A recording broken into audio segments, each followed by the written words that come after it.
back in front of the TV in my room. Sounds of Kelsey's snores drifting through the wall as background noise. I held the idol I'd snagged in my real-life hand and watched as, on screen, Larry looked over that same insignia in his polygonal hand.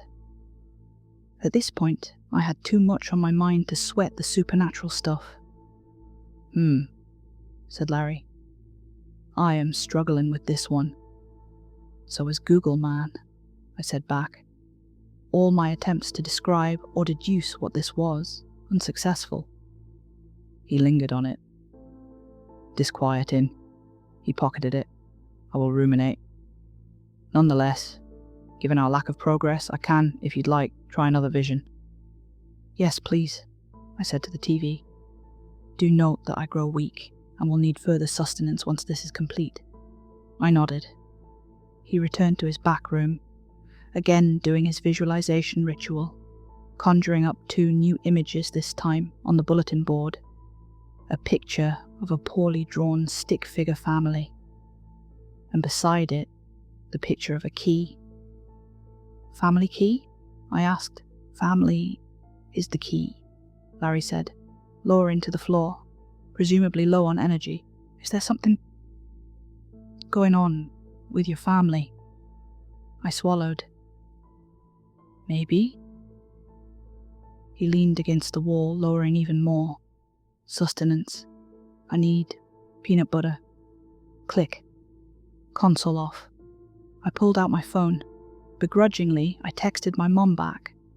We'll come for dinner tomorrow night. And then before I knew it, head hit pillow, and I was lights out from a long day. I dreamt about flames. That wasn't new. But a day and a half remained before my doom, and an hour now before my mini-family reunion. I was home alone. No Kelsey. The day up to this point brought nothing in the form of new leads or interesting revelations. I booted up the console, was greeted with Larry's usual kitchen spot, but no Larry. Instead, just a note that read, "Out, searching for answers." God damn it. Remembering his note about sustenance, I grabbed a plate from the kitchen, toasted bread, spread peanut butter onto it, clocked, unrelatedly, that our usually full knife block had a knife missing, and brought the plate in front of the N64. And then I left. I sat at the dinner table and watched my mother across from me lift a forkful of salad into her mouth. Adjacent were my dad, business casual dishevelled as always, and my younger brother, complete degenerate, glued to his phone. In the silence, I glanced past them into the expansive living room of my parents' mansion. God, they were always renovating, always updating something. From my perusal, I could tell the chandelier was new. New shelves, new grand piano. Great stuff, guys. You know, it's been 4 months since you last visited. Mom scolded. Sorry, I said. Been keeping busy. How's college? Dad asked. You should visit more. Mom again. At least once a month. Once a month would be normal. No, I like this. My brother mid-text. Way better when she's not here. Piercing glares from Mom and Dad to the little shit named Kyle. I took a bite. Thought about my response. School's fine. And sorry, Mom, I'll visit more. Beat. Just kidding, I won't, because Kyle's a dickbag. Sadie. Kyle laughed. Mom carefully placed her fork down. Cordial, please. Eyes at me. Don't call your brother a dickbag. To Kyle. Stop being a dickbag. Claire! Dad again. I just thought, normalcy, Mom continued. What we need to strive for after grief is normalcy. Oh God, there's that spiel. Kyle. Dad. No, you're right. Sorry, Mom. Kyle again. Please, continue. If I suddenly dropped dead after this dinner, I'd hate for your last memory of me to be one where I was being a prick. That'd really, sour the life insurance payment. Life insurance? I asked, almost choking on my food. Oh God. Mom with her head in her hands. That again. Always with that again. I'm just saying it's fucked up, Kyle continued. It's fucking capitalistic. What, how many times do you need to redecorate the guest room? I grieve by decorating. It's the one thing that can make me happy now. It used to be you three, but... Dad cleared his throat, loudly. To be clear, as SVP, the company set me up with an extensive benefits package, insurance, trust funds. Everyone in the family's listed somewhere. When it happened, the payout was automatic. Then, I would have declined it otherwise. The snips and self-absorbed interruptions only grew after that clarification.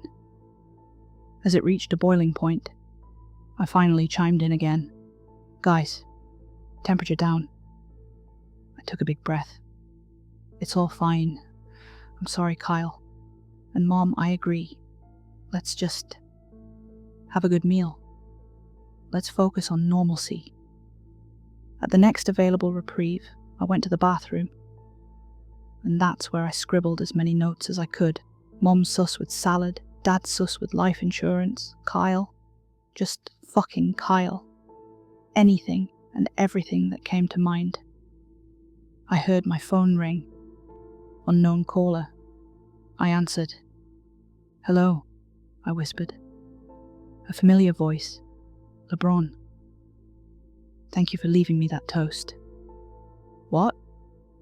He could call me now. I've been out searching for... Never mind. Point is, I had a strong feeling come over me just now. A vision. Surely the red thread of fate connecting us is flaring up.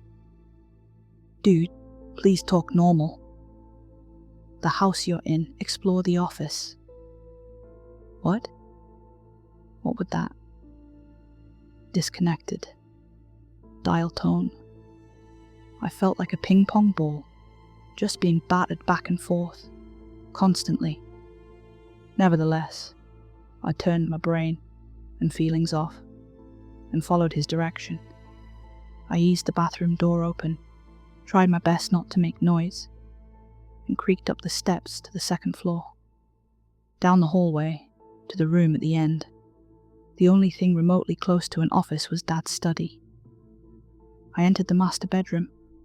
Despite the constant renovations, the fireplace has always stayed real. White stone, pile of logs. The grate blackened with old ash. I moved through the too large room into the connected study. Immediately I went to work, flinging open drawers and cabinets, rifling through letters and documents. The sound of steps already coming up the stairs. More pulls at random drawers. One of them revealed a replica of the totem I found at the bar, resting on top of a stack of papers. It looked charred. A real mental lag as I grappled with the image. What? I scoured the documents beneath it. Printouts of various articles.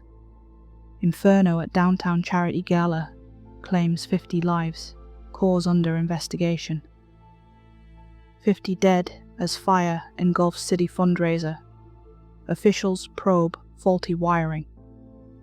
I didn't need reminders of her death right now. I looked further.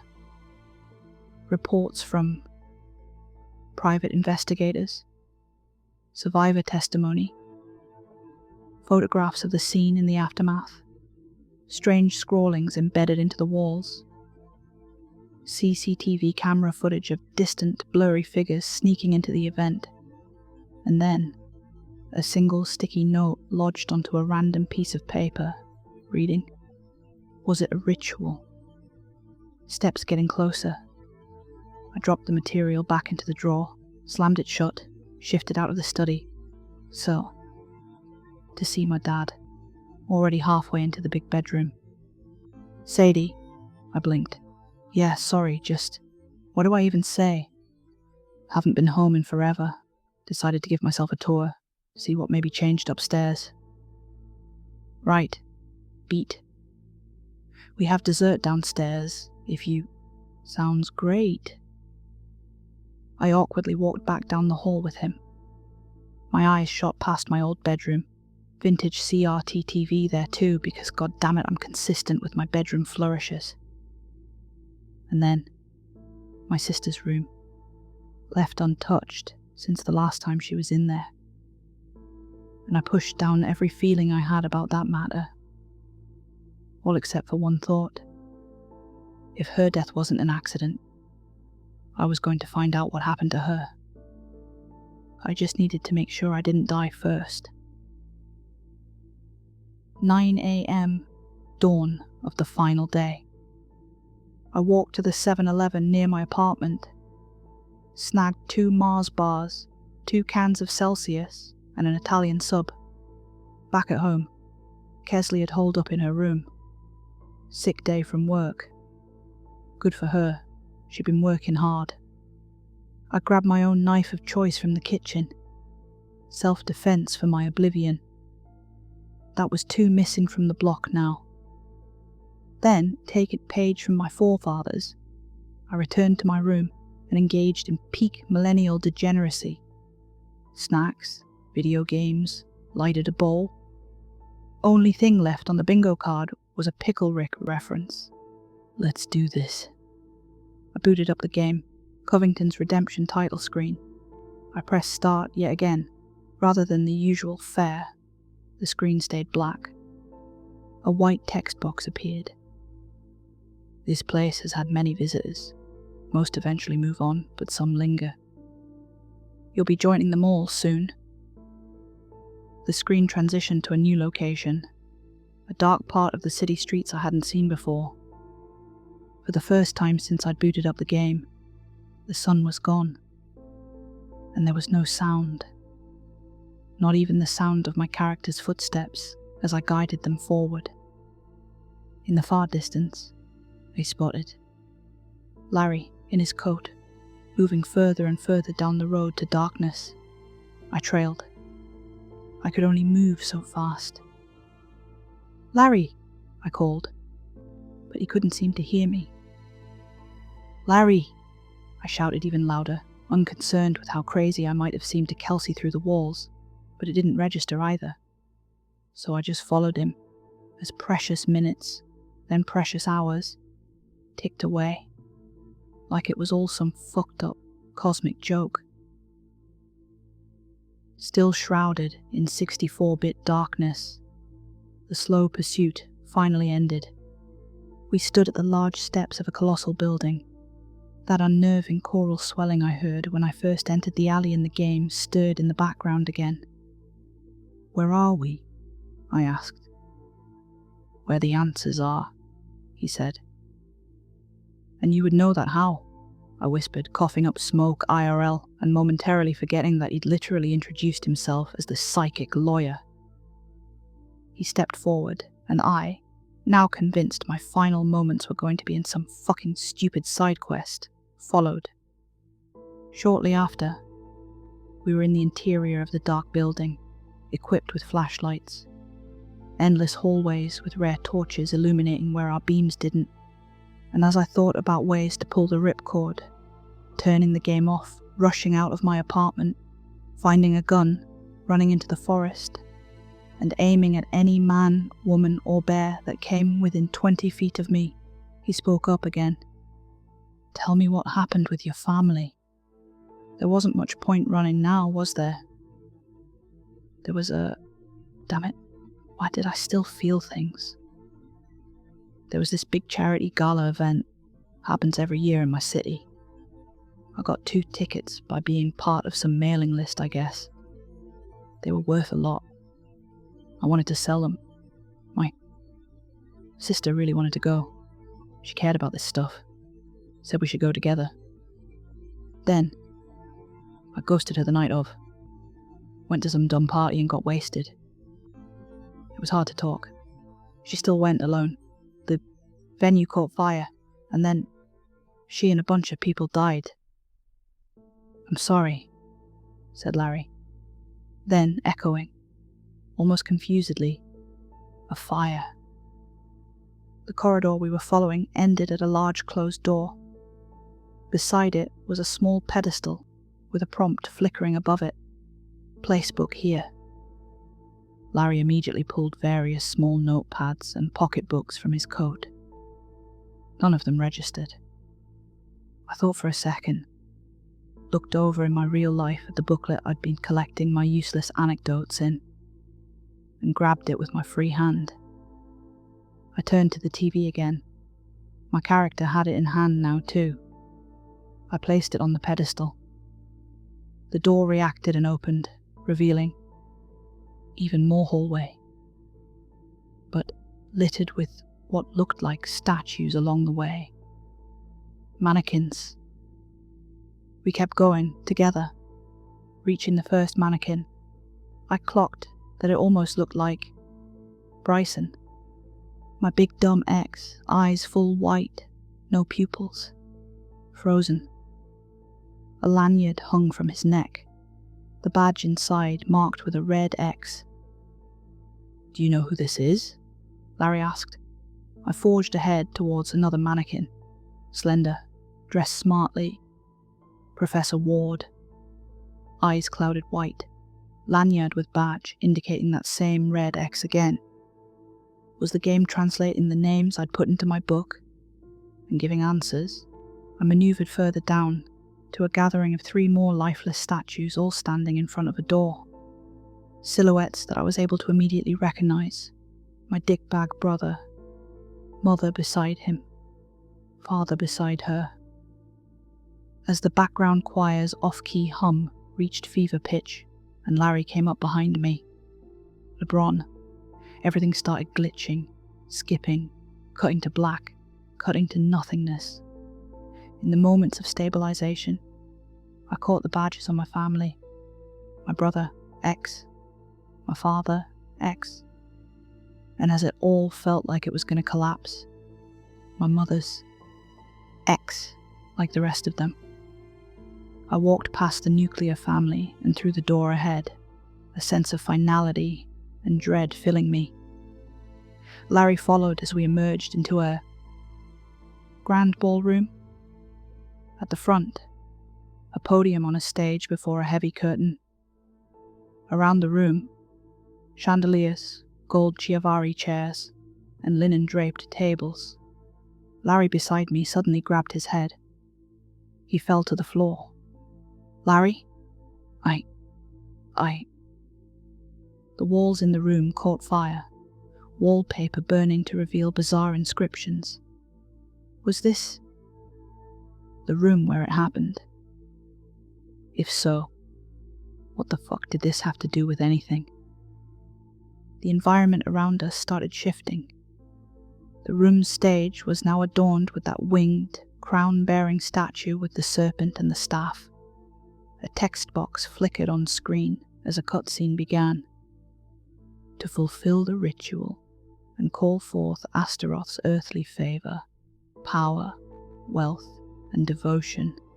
Larry writhing on the floor, while the inferno licked the walls and grew closer to the stage.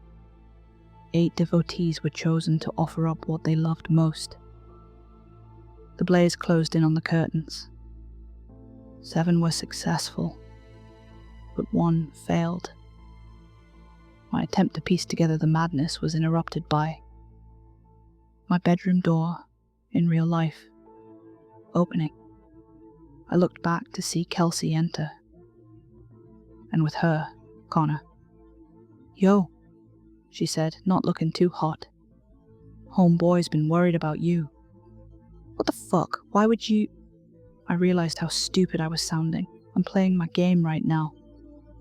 Connor sat beside me, annoyingly close, Kelsey flanking me on the other end. Connor went into his new monologue immediately. "You've been skipping classes, Saida. I feel like you're falling into like a dark pattern or something." "I'm just doing my own shit, I'm not—" I stopped speaking when I turned back to the CRT to see Larry, an absolute mess of himself, still grabbing his head, starting to speak. "LeBron," he said. "I can feel that the killer, your killer, is painfully close by." The lights went out in my room. TV flickered off, game no longer running, and immediately, with my high, out-of-my-mind sense of self-preservation, I threw myself away from my two friends, grabbed the knife I'd stashed, held it in front of me, and glared at their shadowed outlines. "Stay the fuck away from me or I'll stab you." "What are you doing?" Kelsey almost laughing. "Sade, what the fuck is going on with you?" Connor. "Stay the fuck back, no steps forward, not even one, or I promise you I'll fucking do it." They remained stalled in their respective spots as I held ground for 1 second, 2 seconds. I rushed to the TV, blade still held out carelessly in one hand, snagged the power cord from the socket, ripped the yellow, red and white cords from the back of the CRT, and hugged the wall as I tossed them, along with the console, the cartridge, and then finally, my knife, into a nearby backpack. Zip. I looked behind me. Window already cracked open to the early evening winter sky. 3rd floor height, bushes outside down below. Fuck it. "Sadie," Kelsey again. I pushed the window open, and in one motion, tore through the window screen, hurling myself out. "Sadie, what the fuck?" Kelsey. "You'll kill yourself. What are you—" Connor. Crash. Landing in a heap. I could feel the damage but couldn't place it. Knees, shin, shoulder, ankles. I wasn't sure. The bushes at least swallowed most of the impact. I looked down to see. The knife had stabbed through the bottom of the bag. It missed me, but Jesus, that could have been bad. I rushed forward, re-slinging the backpack, limping, bleeding, almost having to fling myself forward through the pain. I had a destination in mind, but in terms of getting there, was it best to Uber or... A cab turned onto the road right in front of me, like a bolt out the blue.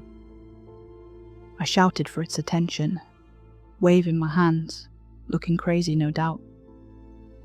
The driver slowed at first, got a good look at me, and then sped away. As all hope drained, I spotted another cab, static, parked further down the street. I waved at the man inside. He didn't seem thrilled, but he stayed where he was. I left the cab with a giant tip, no use for money when I'm dead, punched in the gate code.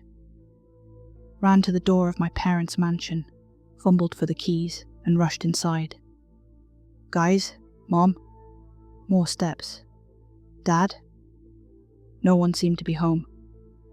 I hurried upstairs to my old room, pulled the console out of my backpack, and got things set up while holding my phone between my ear and shoulder to call my mom. She answered on the second ring. "Mom," I said. "Sweetheart." "What is it?" she said in a hushed tone. "Where are you guys?" It's your sister's 1 year. We're doing a vigil at the cemetery. You told us you didn't want to come. Did you change your mind or... Fucking hell, it's the anniversary. No, it's... Never mind. I hung up the call. Game set up. Click. Title screen on CRT while I peeked outside IRL in paranoid fashion. I tried 911 on my phone. 911, what's your emergency? 1427 Crestview Drive. Someone's trying to kill me. Please send help. Hung up again. Shifted my focus to the game. Larry, standing on the stage, flames crawling along its edges. The curtain had been burned away, revealing a panel with 8 faces on the wall, faces my psychic lawyer friend was staring at. I used the controller to close the distance to him in the game. Larry. All of the faces looked greyed out and lifeless except for one that looked like me. I caught his gaze fixed on a different one, however, a pale face that looked identical to his. "This is how I died," he said. He looked around. "Which means all of this is a mirage. Some strange dream." "Hey," I said out loud. "I know this is crazy, but I need you right now.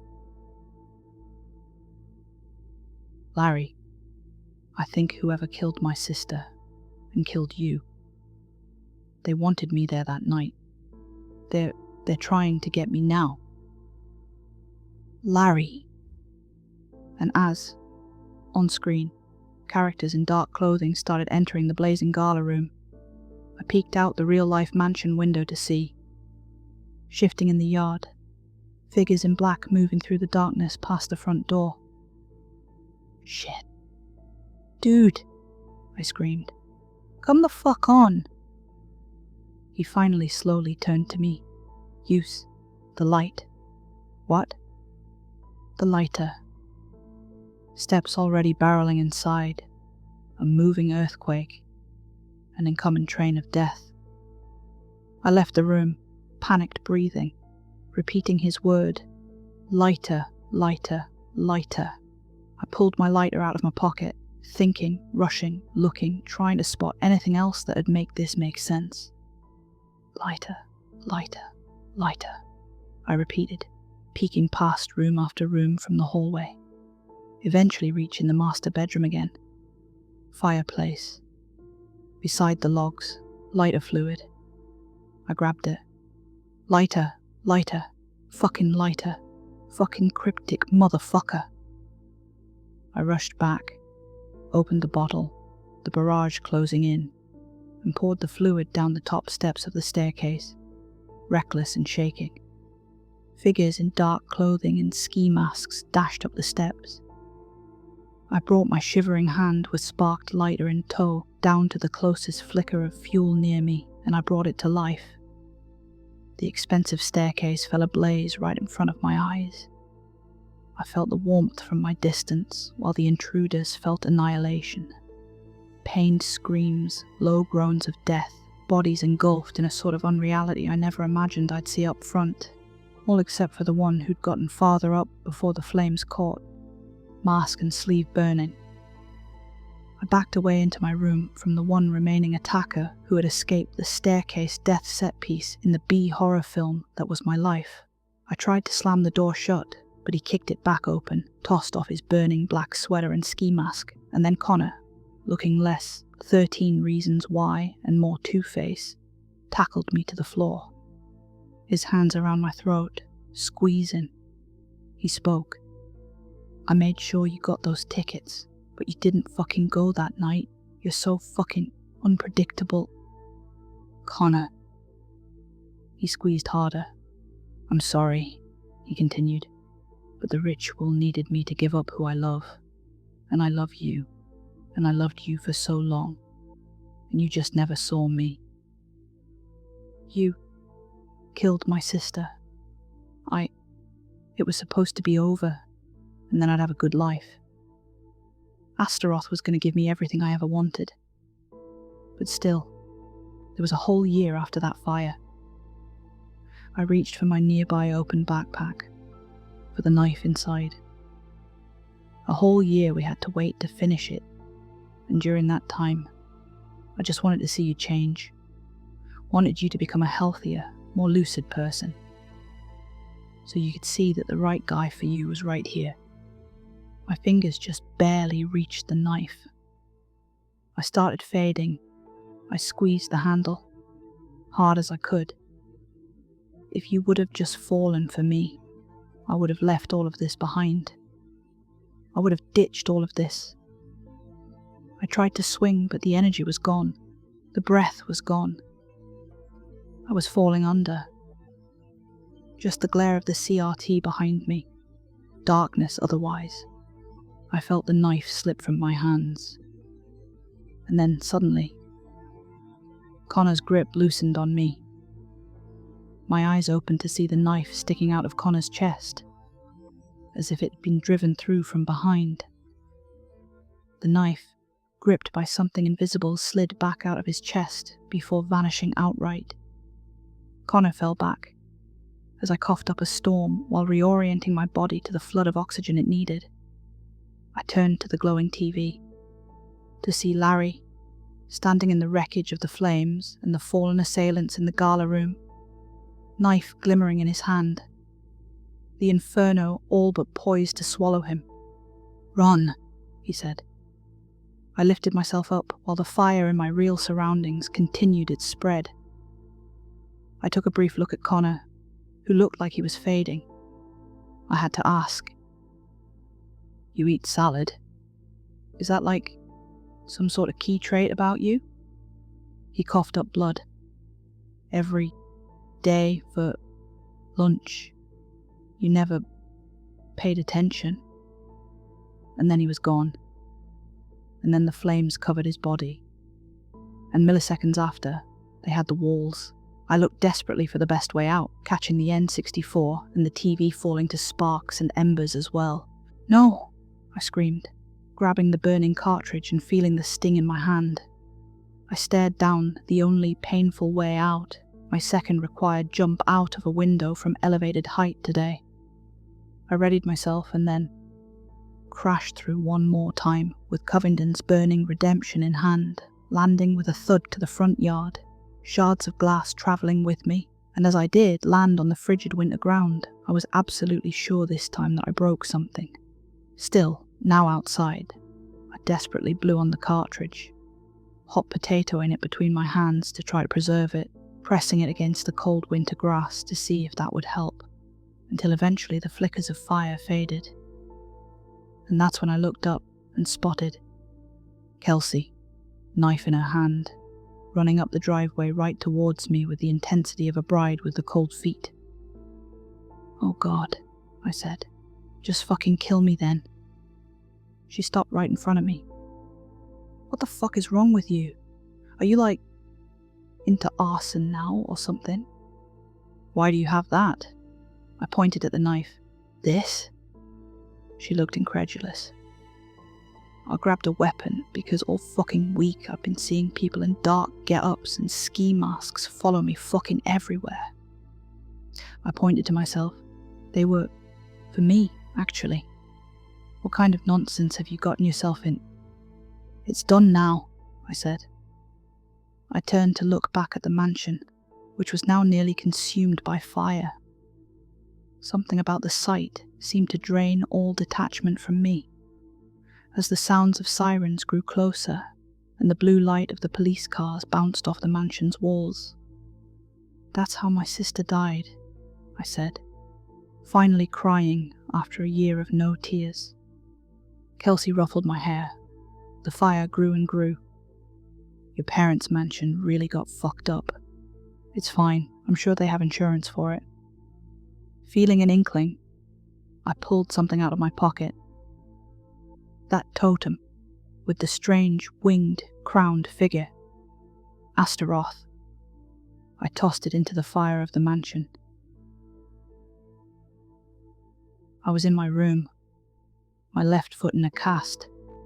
I rolled a joint. In my own little sanctuary.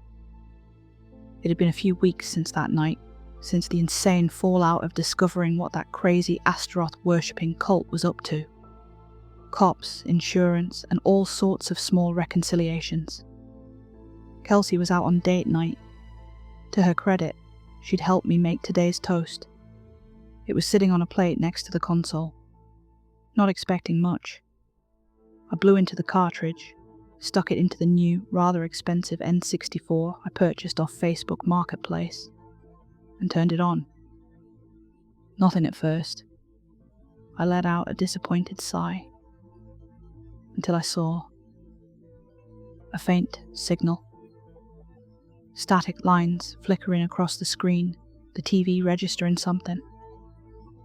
And then, the title screen, Covington's Redemption. I pumped my fist. I did, of course, find in my research into the Gala fire, post Connor's heel turn, that among the victims was a gentleman named Michael Covington, a public defender. Where his ghost got the name Larry from, I wasn't exactly sure. I pressed start and was immediately greeted with the shot of his small kitchen table. He wasn't sitting there though. My heart sank until I heard footsteps and turned to see him come up his stairs, looking like he'd been through the ringer, clothes all ruined, jagged hair all messy as shit, finally taking a spot in his chair. We looked at each other through our shared medium. My life is a lie, LeBron. I shook my head. You saved my life and solved the case of your murder and my sister's murder and the murders of so many other people. That says more than anything. That's not a lie. He shrugged. He looked at the blocky, low-poly version of the peanut butter toast on the table. Sure, he said. Hey, I said, full of life now from weeks of processing. I know it's probably depressing to realize that you're kinda dead and kinda sorta decoupled from whatever your real life was. Ugh. A grimace from his side. I struck a pose, fist in front of my face. But I'm gonna need you to be cunning. I looked off to the side. And brave. And then a deep breath. And I'm gonna need you to deal with that existential misery because... He didn't look thrilled. I think we should solve crimes together.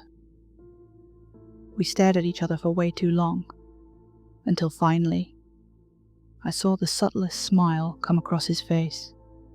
He took a bite of the toast. I think I got through to him. Hi everyone, thanks for listening. That story was written by Reddit user WorldAway Tweedy. The real horror here is still the N64 controller design. 3 handles? For what? Anyway, if you enjoyed the chaos, hit subscribe, like, and maybe join the membership so you can say I was here before you got weirdly famous. A massive shout out to my members. Or rather, member, Mark Mathern 7322. If you really, really enjoyed it, think I have that super thanks button down there somewhere. Even £1 helps me toward my goal of making this a full-time thing. Then I can just have one full-time thing instead of my day job and this full-time. I'm here a lot. Good night.